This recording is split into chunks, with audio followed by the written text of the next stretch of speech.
বন্ধুরা, আপনি কি কখনো ভেবে দেখেছেন একজন মানুষের শক্তির শেষ সীমানা ঠিক কোথায়? আমরা সবাই জানি সাইতামা কেবল এক ঘুষিতেই যে কাউকে ধুলোয় মিশিয়ে দিতে পারে, কিন্তু এই অভাবনীয় শক্তির উৎস কি? আজকের এপিসোডে আমরা এমন এক বৈজ্ঞানিক সত্যের মুখোমুখি হতে চলেছি যা আপনার চিন্তা জগৎকে ওলটপালট করে দেবে। ডক্টর জেনাসের সেই ভয়ঙ্কর ল্যাবরেটরি থেকে শুরু করে মনস্টার অ্যাসোসিয়েশনের অন্ধকার আস্তানা, সব স্থানেই আজ এক অদ্ভুত অস্থিরতা। একদিকে সাইতামার শক্তির রহস্য উন্মোচন হচ্ছে, অন্যদিকে হিরো হান্টার গারো আজ তার জীবনের সবচেয়ে কঠিন পরীক্ষার মুখোমুখি। সে কি পারবে দানবদের এই নিষ্ঠুর আক্রমণ থেকে নিজেকে এবং সেই নিষ্পাপ শিশুটিকে বাঁচাতে, নাকি আজও শেষ হয়ে যাবে গারোর সব দাপট? পুরো এপিসোড জুড়ে রয়েছে টান টান উত্তেজনা, আবেগ আর এমন কিছু চমক যা আপনি কল্পনাও করতে পারবেন না। চলুন সময় নষ্ট না করে সরাসরি ঢুকে পড়ি ওয়ান পাঞ্চ ম্যানের সিজন 3 এর এই রোমাঞ্চকর দুনিয়ায়।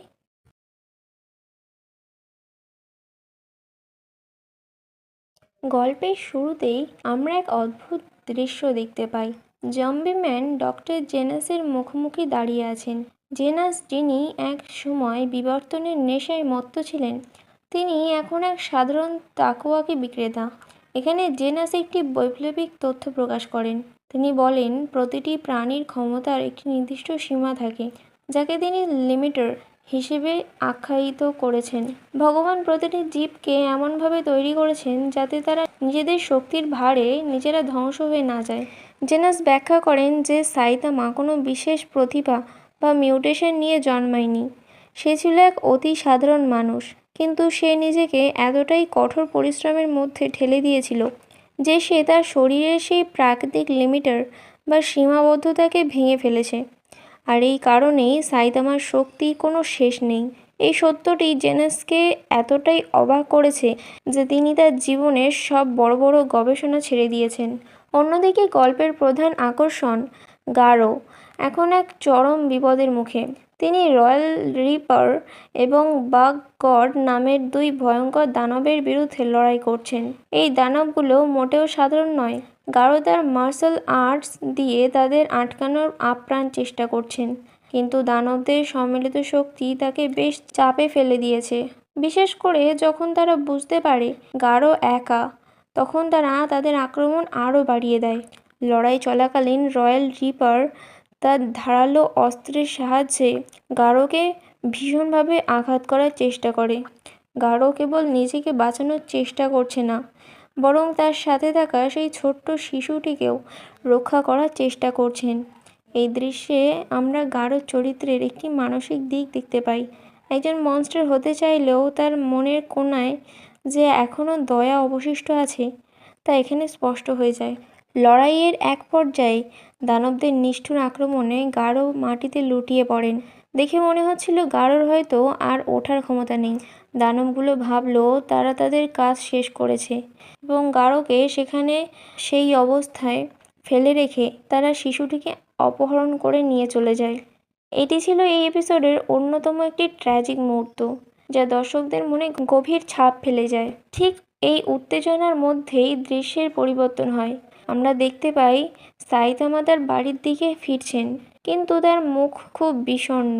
জেনস এবং অন্য হিরোরা ভাবছিলেন সাইতামা হয়তো কোনো বড় শত্রুর সাথে লড়াই করে ক্লান্ত হয়ে পড়েছেন, কিন্তু আসল কারণ ছিল একেবারেই আলাদা। সাইতামা বাজার করার পথে তার মানিব্যাগ হারিয়ে ফেলেছেন এবং এই চিন্তায় তিনি অস্থির। সাইতামার বাড়িতে হঠাৎ এক বিশেষ অতিথির আগমন ঘটে। তিনি হলেন জেনসের সৃষ্টিকর্তা ডক্টর কুসেনো। কুসেনো জেনসের সিগন্যাল পেয়ে তাকে সাহায্য করতে এসেছেন। জেনস সাইতামার কথা তাকে অনেকবার বলেছিল, তাই কুসেনো নিজের চোখে দেখতে চেয়েছিলেন সাইতামা আসলে কেমন মানুষ। তিনি সাইতামার জন্য উপহার হিসেবে প্রচুর পরিমাণে দামি কিছু জিনিস নিয়ে এসে দামি জিনিস দেখে সাইতামার সব দুঃখ এক নিমেষেই মুছে যায়। তারা সবাই মিলে গরম পাত্রে খাবার রান্না করার প্রস্তুতি নিয়ে থাকেন। এই সময় কিং ফুবুকি এবং আরও কয়েকজন সেখানে উপস্থিত হন। একপাশে যখন দানবদের আতঙ্ক বাড়ছে, অন্য পাশে সাইতামার বাড়িতে এক অদ্ভুত কিন্তু মজার পারিবারিক আমেজ তৈরি হয়। এটি শোটির এক অনন্য বৈশিষ্ট্য, যেখানে সিরিয়াস গল্পের মাঝেও কমেডি বজায় থাকে। এরপর আমাদের নিয়ে যাওয়া হয় দানব সংগঠনের সদর দপ্তরে। সেখানে আমরা দেখতে পাই এই শত শত ভয়ঙ্কর দানব একত্রিত হয়েছে। তাদের নেত্রী সাইকোস অর্থাৎ গোরো গোরো হিরো অ্যাসোসিয়েশনকে ধ্বংস করার জন্য এক বিশাল পরিকল্পনার কথা জানায়। তাদের মূল লক্ষ্য হলো শহরের শান্তি নষ্ট করা এবং শক্তিশালী হিরোদের একে একে শেষ করে দেওয়া। এপিসোডের শেষ ভাগে আবার গারোর কাছে ফিরে আসি আমরা দেখি গারো যে মাঠে পড়েছিলেন, সেখান থেকে তিনি অলৌকিকভাবে আবার জেগে উঠেছেন। তার শরীরের ক্ষতগুলো যেন এক নতুন শক্তিতে রূপান্তরিত হচ্ছে। তার চোখ এখন আগুনের মতো লাল এবং তার চারপাশের পরিবেশ এক অদ্ভুত নিস্তব্ধতায় ছেয়ে গেছে। এটি ইঙ্গিত দেয় যে গারো হয়তো আর সাধারণ মানুষ থাকছেন না, তিনি তার বিবর্তনের চরম সীমায় পৌঁছে যাচ্ছেন। গল্পের মোড় এখন যে জায়গায় দাঁড়িয়ে আছে তাতে স্পষ্ট বোঝা যাচ্ছে যে হিরো এবং দানবদের এই লড়াই আর সাধারণ গণযুদ্ধ নেই, এটি এখন অস্তিত্ব রক্ষার লড়াই। গারোর শরীরের এই পরিবর্তন কি তাকে প্রকৃত দানবে রূপান্তর করবে, নাকি সেই হিরো আর মনস্টারের মাঝামাঝি নতুন কোনো সত্তা হয়ে ধরা দেবে? ডক্টর কুসেনোর দেওয়া সেই দামি জিনিস আর হাসি খুশি পরিবারের আড়ালে ধেয়ে আসছে এক বিশাল ধ্বংসযজ্ঞ।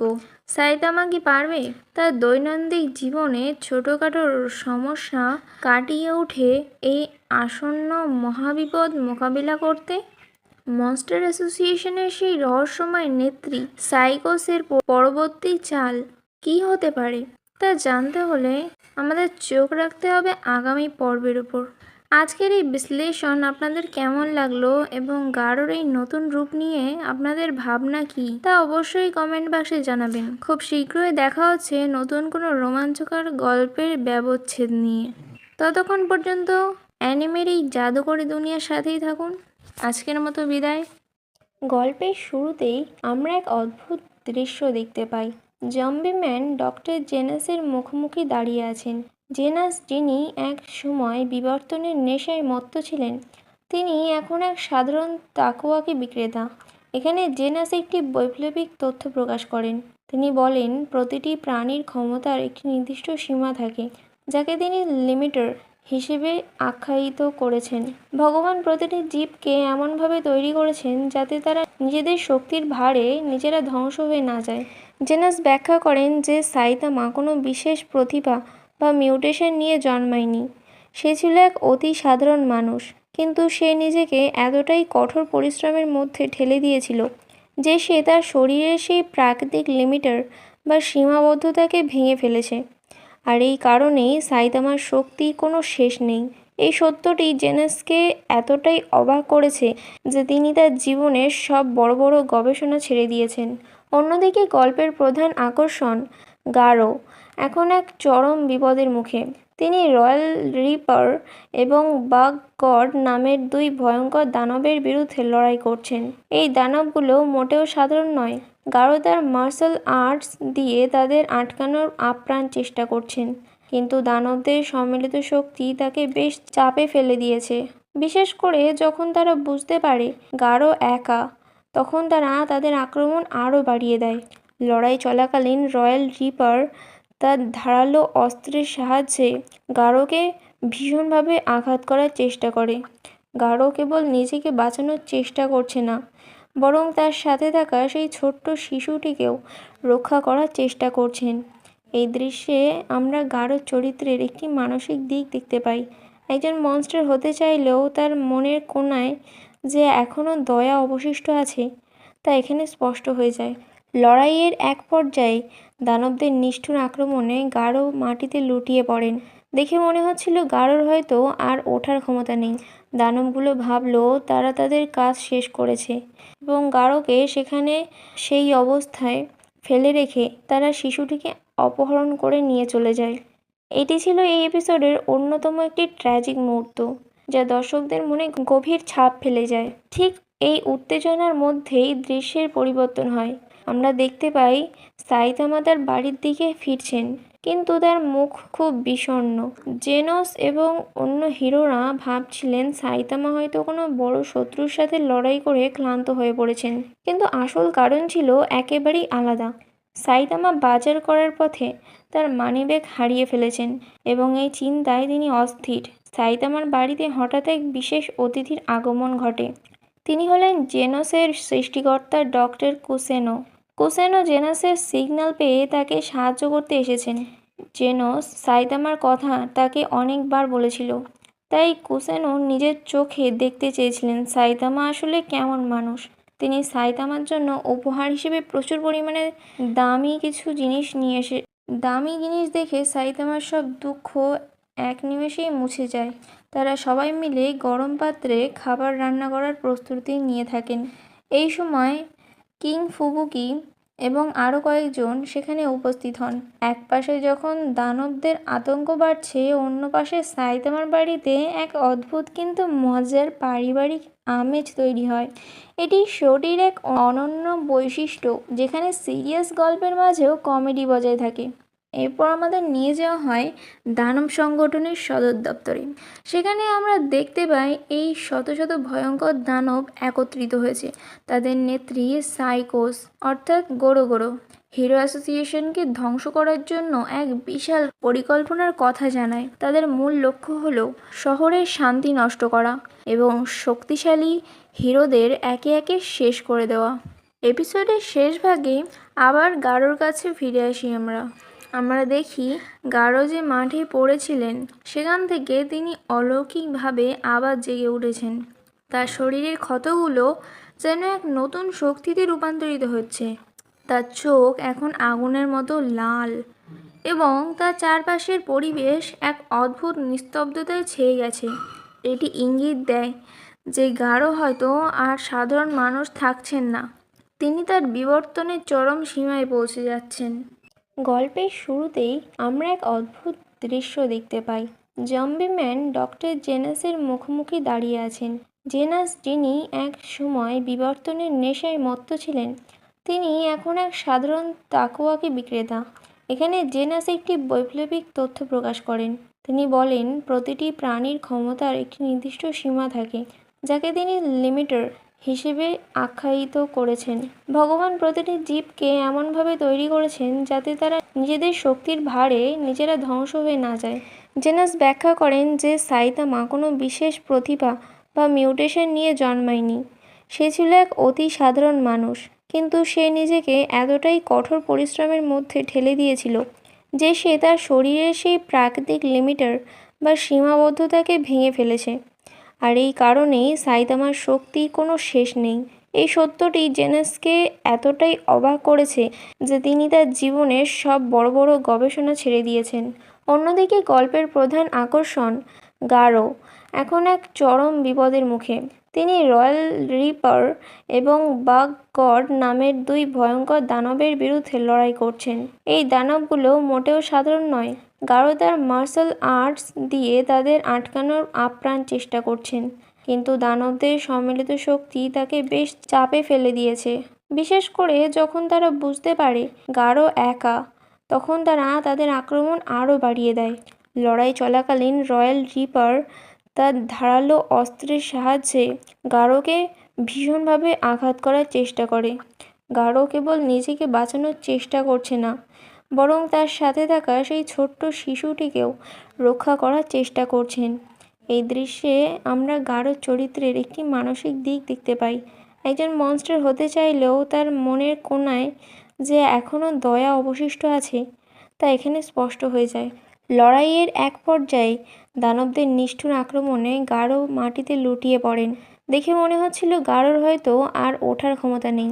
দানবগুলো ভাবলো তারা তাদের কাজ শেষ করেছে এবং গারোকে সেখানে সেই অবস্থায় ফেলে রেখে তারা শিশুটিকে অপহরণ করে নিয়ে চলে যায়।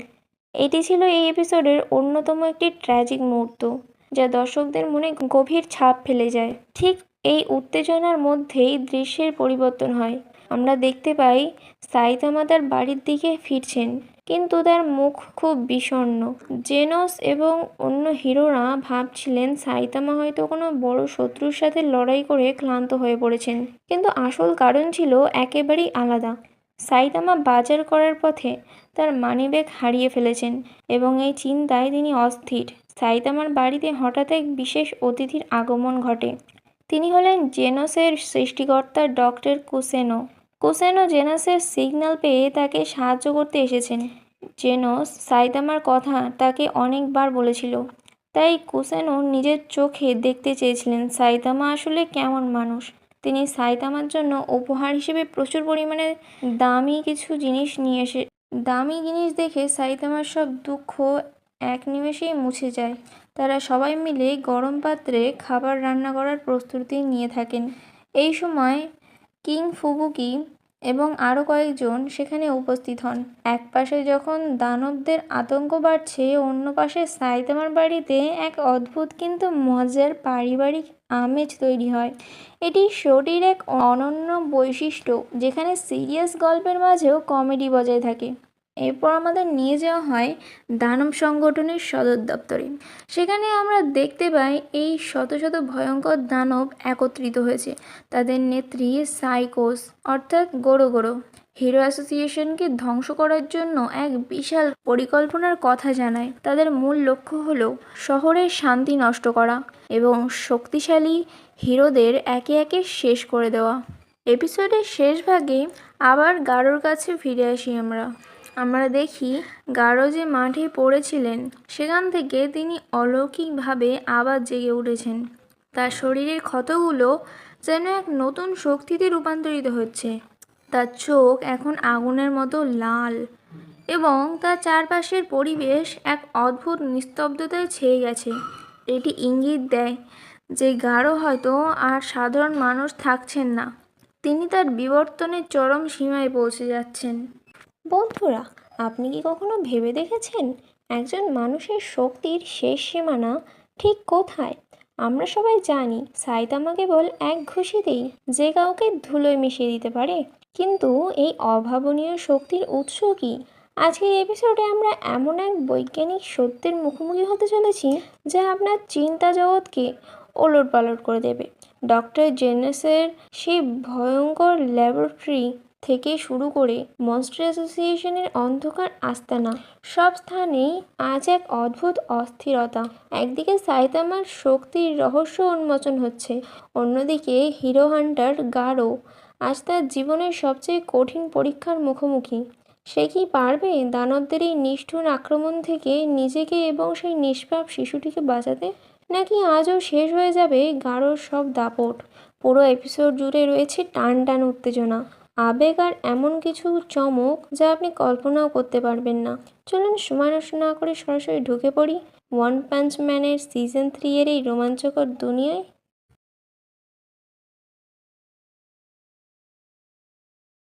গল্পের শুরুতেই আমরা এক অদ্ভুত দৃশ্য দেখতে পাই। জম্বি ম্যান ডক্টর জেনাসের মুখোমুখি দাঁড়িয়ে আছেন। জেনাস, যিনি এক সময় বিবর্তনের নেশায় মত্ত ছিলেন, তিনি এখন এক সাধারণ তাকুয়াকি বিক্রেতা। এখানে জেনাস একটি বৈপ্লবিক তথ্য প্রকাশ করেন। তিনি বলেন, প্রতিটি প্রাণীর ক্ষমতার একটি নির্দিষ্ট সীমা থাকে, যাকে তিনি লিমিটার হিসেবে আখ্যায়িত করেছেন। ভগবান প্রতিটি জীবকে এমনভাবে তৈরি করেছেন যাতে তারা নিজেদের শক্তির ভারে নিজেরা ধ্বংস হয়ে না যায়। জেনাস ব্যাখ্যা করেন যে সাইতামা কোনো বিশেষ প্রতিভা বা মিউটেশন নিয়ে জন্মায়নি। সে ছিল এক অতি সাধারণ মানুষ, কিন্তু সে নিজেকে এতটাই কঠোর পরিশ্রমের মধ্যে ঠেলে দিয়েছিল যে সে তার শরীরের সেই প্রাকৃতিক লিমিটার বা সীমাবদ্ধতাকে ভেঙে ফেলেছে। আর এই কারণেই সাইতামার শক্তির কোনো শেষ নেই। এই সত্যটি জেনাসকে এতটাই অবাক করেছে যে তিনি তার জীবনের সব বড় বড় গবেষণা ছেড়ে দিয়েছেন। অন্যদিকে গল্পের প্রধান আকর্ষণ গারো এখন এক চরম বিপদের মুখে। তিনি রয়্যাল রিপার এবং বাগ গড নামের দুই ভয়ঙ্কর দানবের বিরুদ্ধে লড়াই করছেন। এই দানবগুলো মোটেও সাধারণ নয়। গারো তার মার্শাল আর্টস দিয়ে তাদের আটকানোর আপ্রাণ চেষ্টা করছেন, কিন্তু দানবদের সম্মিলিত শক্তি তাকে বেশ চাপে ফেলে দিয়েছে। বিশেষ করে যখন তারা বুঝতে পারে গারো একা, তখন তারা তাদের আক্রমণ আরও বাড়িয়ে দেয়। লড়াই চলাকালীন রয়্যাল রিপার তার ধারালো অস্ত্রের সাহায্যে গারোকে ভীষণভাবে আঘাত করার চেষ্টা করে। গারো কেবল নিজেকে বাঁচানোর চেষ্টা করছে না, বরং তার সাথে থাকা সেই ছোট্ট শিশুটিকেও রক্ষা করার চেষ্টা করছেন। এই দৃশ্যে আমরা গারোর চরিত্রের একটি মানসিক দিক দেখতে পাই। একজন মনস্টার হতে চাইলেও তার মনের কোণায় যে এখনও দয়া অবশিষ্ট আছে তা এখানে স্পষ্ট হয়ে যায়। লড়াইয়ের এক পর্যায়ে দানবদের নিষ্ঠুর আক্রমণে গারো মাটিতে লুটিয়ে পড়েন। দেখে মনে হচ্ছিল গারোর হয়তো আর ওঠার ক্ষমতা নেই। দানবগুলো ভাবলো তারা তাদের কাজ শেষ করেছে এবং গারোকে সেখানে সেই অবস্থায় ফেলে রেখে তারা শিশুটিকে অপহরণ করে নিয়ে চলে যায়। এটি ছিল এই এপিসোডের অন্যতম একটি ট্র্যাজিক মুহূর্ত, যা দর্শকদের মনে গভীর ছাপ ফেলে যায়। ঠিক এই উত্তেজনার মধ্যেই দৃশ্যের পরিবর্তন হয়।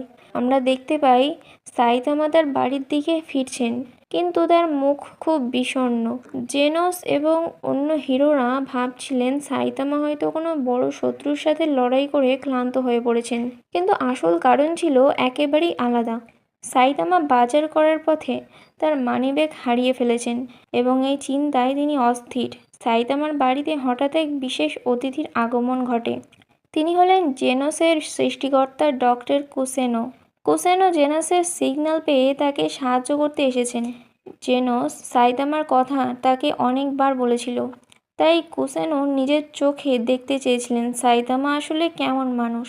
তিনি সাইতামার জন্য উপহার হিসেবে প্রচুর পরিমাণে দামি কিছু জিনিস নিয়ে এসে দামি জিনিস দেখে সাইতামার সব দুঃখ এক নিমেষেই মুছে যায়। তারা সবাই মিলে গরম পাত্রে খাবার রান্না করার প্রস্তুতি নিয়ে থাকেন। এই সময় কিং ফুবুকি এবং আরও কয়েকজন সেখানে উপস্থিত হন। এক পাশে যখন দানবদের আতঙ্ক বাড়ছে, অন্য পাশে সাইতামার বাড়িতে এক অদ্ভুত কিন্তু মজার পারিবারিক আমেজ তৈরি হয়। এটি শোটির এক অনন্য বৈশিষ্ট্য, যেখানে সিরিয়াস গল্পের মাঝেও কমেডি বজায় থাকে।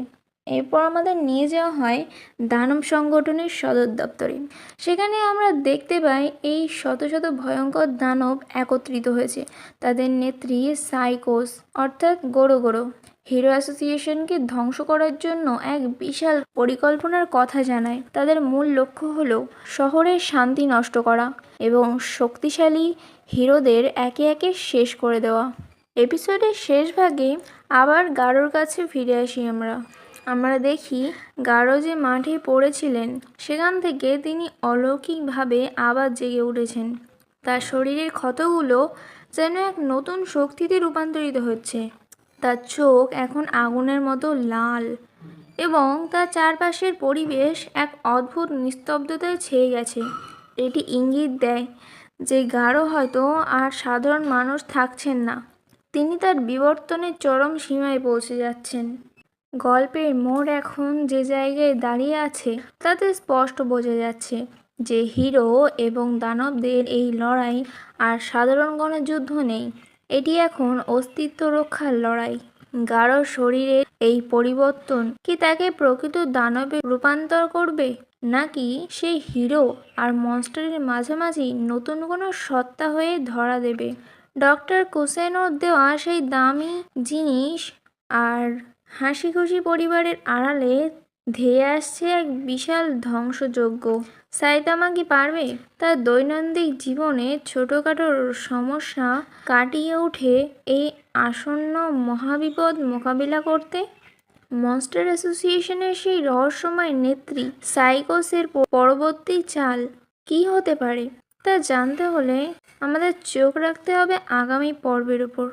আজকের এই বিশ্লেষণ আপনাদের কেমন লাগলো এবং গারোর এই নতুন রূপ নিয়ে আপনাদের ভাবনা কি তা অবশ্যই কমেন্ট বক্সে জানাবেন। খুব শীঘ্রই দেখা হচ্ছে নতুন কোনো রোমাঞ্চকর গল্পের ব্যবচ্ছেদ নিয়ে।